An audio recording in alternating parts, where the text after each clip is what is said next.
রামলালার দর্শন এবার বাঁকুড়ায়। ভিড় জমিয়েছেন ৮ থেকে ৮০। এ যেন সাক্ষাৎ রামলালা।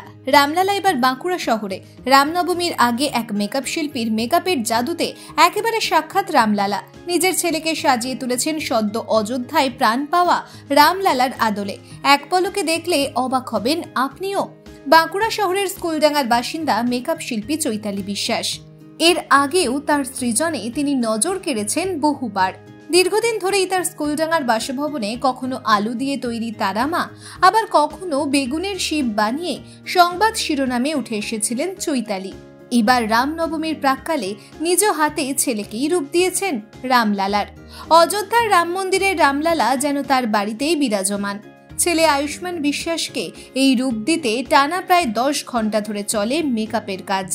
রামলালার আদলে মুখের অবয়ব থেকে অঙ্গসজ্জা এবং বিভিন্ন অলংকারের মেলবন্ধনে একদম জীবন্ত রামলালার রূপ দিয়েছেন চৈতালি দেবী।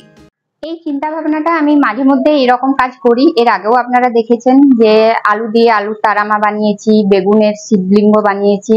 তো সেই থেকেই আমার এইসব চিন্তা ভাবনা থাকে যে বাড়িতে যেটুকু ফাঁকা টাইম থাকে কিছু না কিছু বানাই।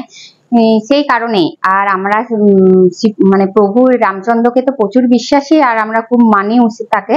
তো সেই হিসাবে সামনে রামনবমী উপলক্ষে আমার এই প্রচেষ্টা। আর আমার ছেলে, যাকে আমি আজকে এই রূপটা দেওয়ার চেষ্টা করেছি, সে নিজেও খুব রাম ভক্ত, আর সেই কারণেই আমরা রামচন্দ্রকে তুলে ধরার চেষ্টা করেছি। আর দেখুন এবারে আপনাদের কেমন লাগছে। এটা আজকে মেকআপটা করতে মোটামুটি 10 ঘন্টা লেগেছে, কিন্তু এটা শুধু 10 ঘন্টা নয়, এর আগেও আমি প্রতিদিন একটু একটু করে সময় মতো যেটুকু ফাঁকা টাইম পাই সেই টাইমে বানিয়ে রেখেছি।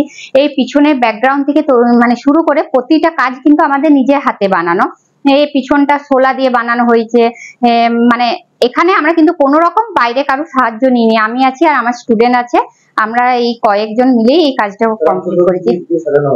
এটাতে ফেব্রিক আছে, একটু আটা আছে, শ্যাডো আছে, যেরকম মানে সাজার সামগ্রী আছে, এমনকি জুয়েলারি কয়েকটা আমরা নিজে হাতে বানিয়ে পুরো কাজটাই নিজে হাতে করার চেষ্টা করেছি, যাতে এক্সট্রা কোনো এই ব্যাপারে কোনো টাকা, বেশি এক্সট্রা টাকা না লাগে। যেগুলো ঘরোয়া জিনিস থাকে মোটামুটি সবার বাড়িতে, সেই রকম জিনিস দিয়ে সাজানোটা করেছি, যাতে এক্সট্রা খরচাও এই ক্ষেত্রে না হয়। অবশ্যই আগামী দিনে চেষ্টা করব আরো নতুন নতুন কিছু দেওয়ার। আর আপনাদের যদি ভালো লাগে উৎসাহ দেবেন, নিশ্চয়ই চেষ্টা করব। সকলে আশীর্বাদ করুন যাতে আগামী দিনে আরো এগিয়ে যেতে পারি এইভাবে। চৈতালি বিশ্বাস। আমি খুবই হ্যাপি। মানে মামাম তো মানে প্রতিটা উৎসবের আগেই কিছু না কিছু তো অন্তত সাজাই, মানে কোনো থিম, যে পুজোটা আসছে তার আগে সেই থিম নিয়ে কিছু করার চেষ্টা করে।